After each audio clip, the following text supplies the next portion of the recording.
Ever feel like you're on autopilot? Like you're just going through the motions? Oh, absolutely. I Yeah. think we all have those moments where it feels like our habits are running the show. Well, get ready to break free from that autopilot because in this deep dive, we're talking habits. Those powerful forces that shape so much of our lives, whether we realize it or not. We're diving deep into The Power of Habit by Charles Duhigg. It's a fascinating exploration of the science behind why we do what we do. And more importantly, how we can use that knowledge to actually change our behavior, to break those bad habits and build those good ones. What I find so compelling about Duhigg's approach is that he starts with a story. Oh, I love a good story. Right. Well, It's so much more engaging than just diving straight into the science. So picture this. A woman named Lisa, stuck in a rut, life spiraling, and the one thing she feels she has control over. let me guess. A certain habit. Yes, smoking. And we're not talking a casual smoker here. This is someone whose life was really being consumed by it. Okay, so far, not exactly a recipe for success, but I'm guessing there's a turning point here. Absolutely. Picture Lisa in Cairo. She's surrounded by the ancient pyramids, this vast desert. It's like a scene from a movie, right? Okay, I can picture it. Very cinematic. And in that moment, she has this realization that she needs a massive change. And she latches onto the one thing she feels she can control, that cigarette habit. This single habit, smoking, became what Duhigg calls a keystone habit. Keystone habit. So it's more than just quitting smoking. It's like that one domino that sets off a chain reaction. You nailed it. It's that small change that then ripples outward, impacting other areas of her life, just like those dominoes. What's incredible is that Lisa's story isn't just anecdotal brain scans, actually showed her old habits being overridden by new neurological patterns. Whoa, hold on. So you're saying it's not just about willpower or discipline.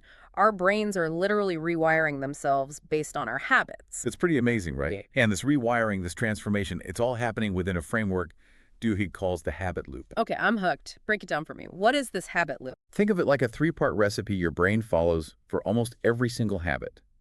First, you have your cue, that's the trigger. It could be anything, a specific time of day, a location, even an emotion. It's what sets the whole cycle in motion. Okay, so something triggers the habit. Then what? Next comes the routine, the actual behavior itself.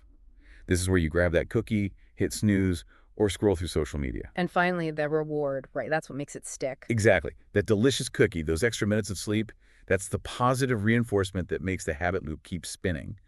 And it's often those rewards, those good feelings that we're really chasing. So it's like this never-ending cycle, cue, routine, reward. But if we can break down that cycle, if we can understand those ingredients, then we have the power to actually change. Think of it like hacking your brain's code.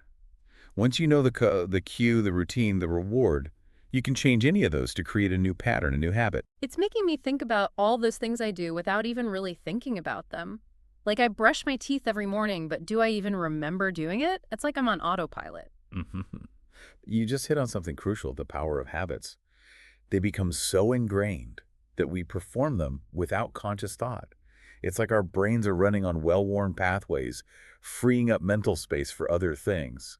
So you're telling me somewhere in my brain there's a detailed map of me brushing my teeth that's both fascinating and a little creepy. What part of the brain is responsible for all of this? It's called the basal ganglia. It's tucked away beneath the cortex. It's essentially your brain's habit storage center, taking those repeated actions and turning them into automatic routines. So the basal ganglia is like the master chef of our habit recipes.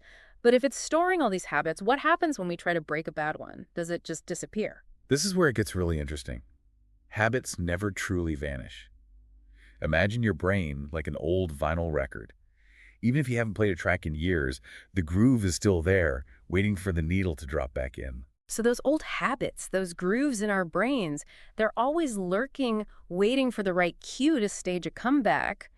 That's both empowering and a little intimidating, wouldn't you say? Absolutely.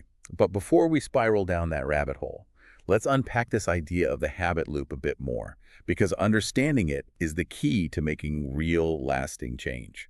Okay, so we've got these habit loops etched into our brains, these grooves that never quite disappear. But before we get too worried about our brains turning into dusty old record collections, let's talk about how we can actually use this knowledge to change. We left off talking about the habit loop, the cue, routine, and reward this powerful force shaping our behavior. How can we actually harness this knowledge, use it to break those bad habits, and really create some positive change? Well, there's another ingredient we need to add into the mix here, and it's something that, as humans, we're all very familiar with. Intriguing. Lay it on me. Cravings. Cravings. Okay, I think I see where you're going with this. We crave chocolate, we crave connection, we crave all sorts of things. But how does that tie into breaking or forming habits? Cravings are the fuel to the fire, Mm. right? They're what actually drive that habit loop. Uh. Think about it. You don't just mindlessly grab a cookie. You grab it because you're anticipating that sugar rush, that feeling of reward. Oh, I know that feeling well. And you don't just automatically open Instagram or TikTok. You do it because you're craving that little dopamine hit, that feeling of novelty or connection. It's like our brains are wired to seek out those rewards, those good feelings. But how can we use this knowledge to our advantage? How do we work with our cravings instead of letting them control us? Well, think about this. Companies have been using this understanding of cravings to shape our behavior for years. Take fast food, for example. Fast food. Okay, I'm intrigued. It's not just about convenience. Yeah. It's about creating a craving. For those salty fries, that sugary soda, those companies, they've mastered the art of tapping into our reward systems. It's funny you mention that because Duhigg actually uses a really interesting example in the book, Febreze. Ah, yes, Febreze. Not exactly the first thing that comes to mind when you think about cravings. Yeah. Right, but that's what makes this example so fascinating. Duhigg explains that, believe it or not, Febreze was almost a complete flop when it first hit the shelves. Really? I use it all the time. How could it be a flop? People just weren't buying it. They didn't really see the need for an odor eliminator. It just wasn't catching on. But then the marketers stumbled upon something quite interesting, a hidden craving. A hidden craving. Okay, Mhm. now I need to know more. What is the hidden craving for fresh scent? It wasn't just about eliminating bad smells. It was about that desire we have for things to smell as fresh and clean as they look after we've put in the effort to clean. It was about tapping into that feeling of satisfaction, that reward. So they shifted the focus from just getting rid of bad odors to actually creating a positive feeling, a sense of reward. Exactly. And it worked. By focusing on that craving, that emotional reward, Febreze went from a failing product to, well, Febreze, it's a household name now. And it highlights just how powerful it is to understand cravings, whether we're talking about our own personal habits or, billion-dollar marketing campaigns. Wow, that's a pretty powerful example. But it also makes me wonder, how can we avoid being manipulated by our own brains and these cravings, especially when it seems like everyone's trying to hack into our habit loops? Right. It's easy to feel a little bit powerless when you realize how much our habits are influenced by, well, everything. But that's where the empowering part comes in. Because once you understand the rules of the game, you can start playing it differently. Okay, I like that. So how do we actually change those deeply ingrained habits? I'll be honest, it feels a bit overwhelming sometimes. Like, where do you even begin? It can definitely feel overwhelming, especially if you're trying to change everything at once, go from 0 to 60 in a matter of seconds. But here's the secret. Start small. Small. Okay, tell me more about this starting small idea. It's all about focusing on what Duhigg calls small wins. Instead of trying to conquer Mount Everest on day one, you aim for those tiny victories that, over time, add up to significant change. Small wins. Okay, that definitely sounds a lot less intimidating than trying to overhaul my entire life overnight. But I'm still a little fuzzy on how this works in practice. Can you give me an example? Absolutely. Think about Olympic swimmer Michael Phelps. I think we all know who Michael Phelps is, right? Yeah, he's only the most decorated Olympian of all time. Exactly. So we're talking about someone who's achieved incredible things. But instead of his coach just saying, all right, Michael, go win us some gold medals, he focused on building tiny habits, one at a time. They started with something as simple as visualization. Every day, Phelps would mentally rehearse every single aspect of his races, from the dive to the final stroke. He would even visualize what it would feel like if his goggles filled up with water in the middle of a race. Wow, so he was preparing his brain for success, but he was doing it in these really specific, detailed ways. Exactly. And by focusing on those small wins, those seemingly insignificant actions, he built this incredible foundation for success, one tiny habit at a time. Each small win kind of paved the way for the next one, creating this ripple effect. It's like that old saying, how do you eat an elephant? One bite at a time. And it's the same with habits. Those small changes, those small wins, they can have this domino effect, impacting other areas of your life in ways you might not expect. Okay, this makes a lot of sense when we're talking about individual habits. things we're doing on our own to try to improve ourselves. But habits don't just exist in a vacuum, do they? I mean, we're constantly interacting with others, and I have to imagine those interactions play a role in all of this. You're absolutely right. We've been focusing on this kind of individual aspect of habits, but there's this whole social dimension that we haven't even touched on yet. How our social environments, the people around us, influence our habits in ways we might not even realize. Right now we're getting to the juicy stuff. Tell me more about this social side of habits.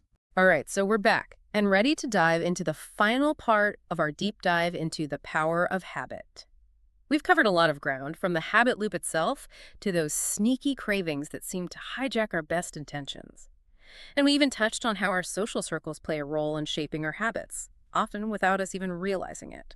But there's one more piece of the puzzle we need to explore, that secret ingredient that can make or break our efforts to change. Willpower, right. It's often seen as this almost mystical quality, something you either have or you don't. Exactly. Some people are just born with more willpower than others. At least that's what we tell ourselves when we reach for that second cookie. Right. But Duhigg, he presents a more nuanced perspective on willpower.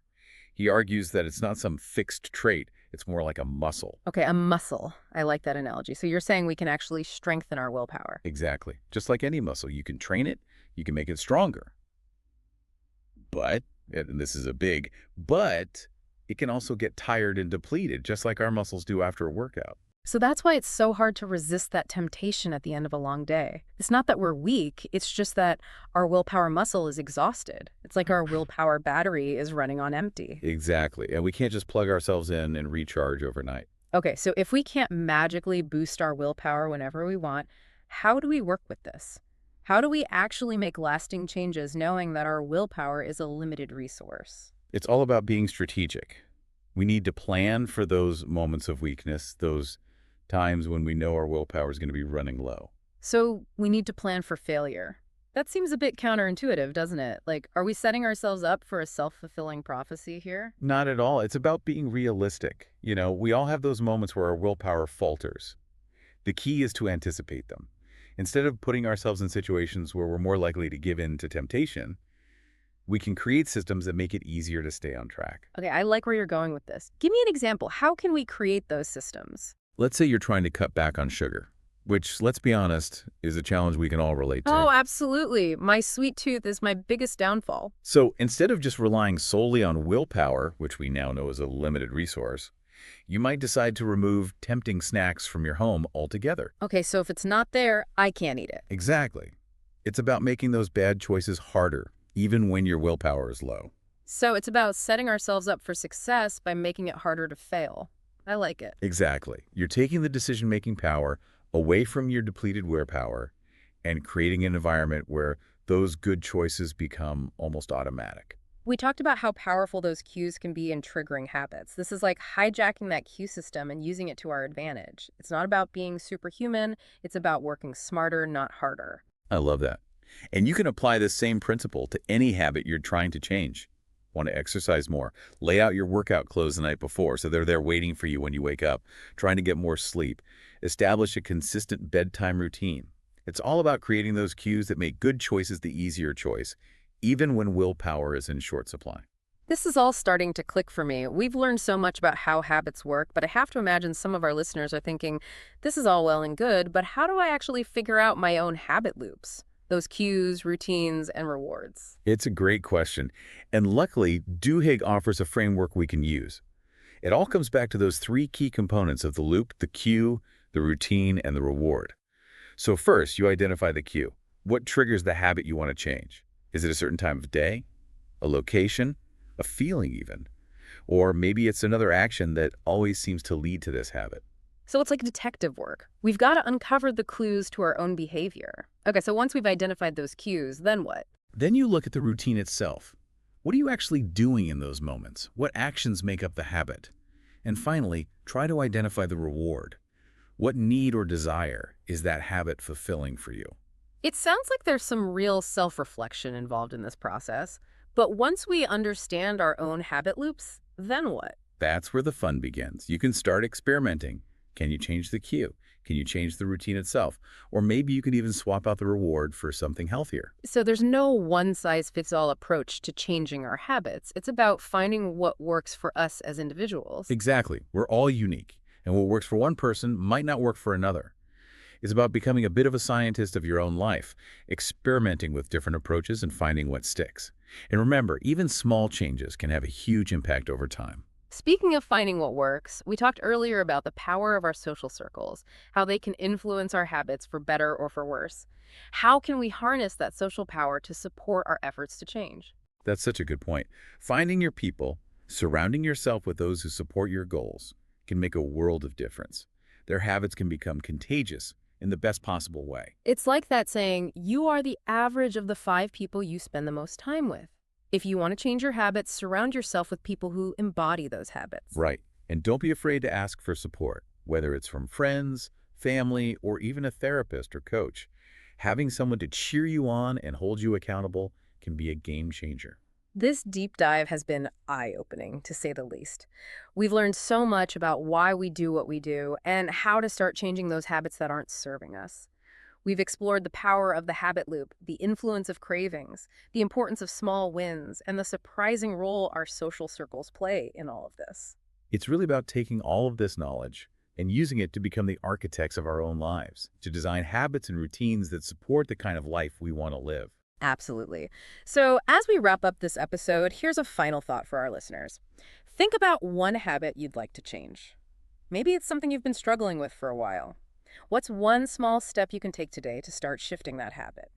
Remember, even the tiniest action can create a ripple effect, setting in motion a chain of positive changes you might never have imagined. So keep exploring, keep experimenting, and most importantly, keep believing in your power to change.